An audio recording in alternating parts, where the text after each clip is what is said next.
It's episode 128, a week before Halloween. Not that that has anything to do with what Fred is going to talk about. Uh, Today I'm going to point out two albums that are covers of Beatle tunes. Now, Al Di Meola is a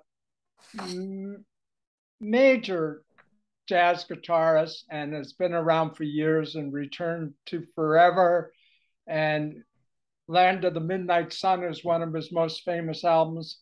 But he's taken on the Beatles on two albums that I completely enjoy.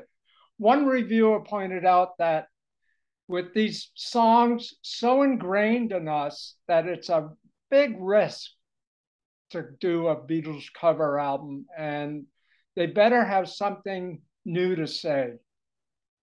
And I think DiMEOLA definitely has a lot of new things to say with these songs. Another critic said it's a minor miracle that he pulled it off, and he truly does. All Your Life was recorded at Abbey Road, 2013, 14 tracks, and all the tunes are Lennon-McCartney on this album, and they're enhanced by his incredible talent. He captures the heart of each song and remains daring at the same time with some of his techniques and some of his liberties that he takes with the songs. He double tracks some of his solos. He's not afraid of taking on some of the more complex songs like A Day in the Life of. He does a beautiful job on that. And I Wow. point out that Jeff Beck also does an incredible version of this song. And he also takes on I Am a Walrus. There's electric and acoustic double tracking on this album. And with his flourishes and his Latin American touches that he adds, he comes through with a beautiful centerpiece for a collection of Beatle tunes. Now in 2020, 7 years later, he comes out with Across the Universe. Again, acoustic and electric guitars, double tracked sometimes, but he also adds strings, brass, and he's on a number of instruments like drums, percussion, and keyboards. He embellishes and enhances the songs once again and retains the structure and beauty of each song, like he did in the first album. The album starts off with Here Comes the Sun. It's livened up by his own distinctive style. Brass is added to Norwegian wood, which is courtesy of the New Jersey Philharmonic. Uh, the balance of what he does with his art and the Beatle tunes put together comes out in unusual ways. He expands his vision without destroying the song, without destroying the beauty of the tunes. His guitar playing, once again, is flawless. And he does some unusual touches to the songs.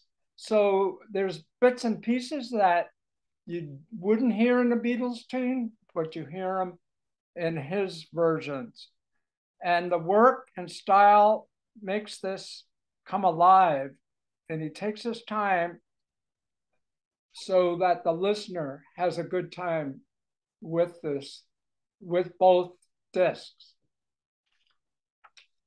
Are these all instrumentals? Are there vocals Yes, in these? all instrumental. Mhm. And mostly he does ballads. Most of the time he handles just the ballads. I would love to hear Al Di Meola doing A Day in the Life. That's on my list of things to do after today. Yeah. Cool. And I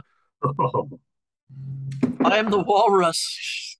That's just thinking about it is fun. Without vocals, yeah.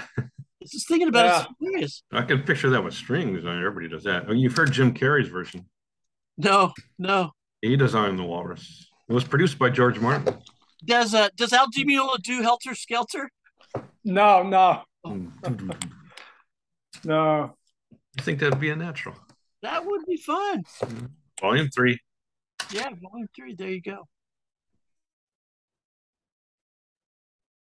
Well, have we picked on Fred enough? I don't know. I don't know. It feels like we haven't done enough. When was the first time you heard A Day in the Life, Fred? When? Oh, I was actually out in San Francisco just in the spring of '67, and Underground Radio somehow got a copy of that Nice. just before, I think around June. I think this album came out in June, maybe, and they had it in May or something of '67. And I heard it first on. the I heard it Underground first on Radio the. was playing that all the time. Nice. I heard it first on the Today Show with Hugh Downs and Barbara Walters. Wow. One morning before school. Wait a second. What is this? You know. These oldsters talking here. Yeah, well, you know. Hey, what intersection were you living in San Francisco? It wasn't anywhere near Haight-Ashbury, was it? Well, I went up to Haight-Ashbury a lot. Yeah, you know that record store on the corner. Then. I was stationed out in Hunters Point for a while on a ship and in Concord. And I went into San Francisco all the time. I couldn't believe the Navy sent me to San Francisco because, I was already into music. I had a couple of hundred albums already under my belt. So I was in heaven. San Francisco heaven. On Haight-Ashbury is a t-shirt shop. You know it? You go in there, it has so many head shops and t-shirt shops, and you go in there, it has a special atmosphere. Secondhand. I like to linger in that shop and really look at all the shirts, take my time.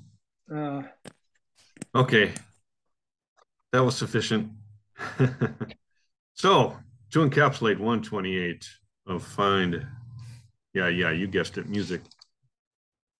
Al DiMeola, the legendary Al DiMeola, takes on the legendary Beatles. Now that's double tracking. Check it out, people. I'm gonna. He's gonna. You're gonna. Okay.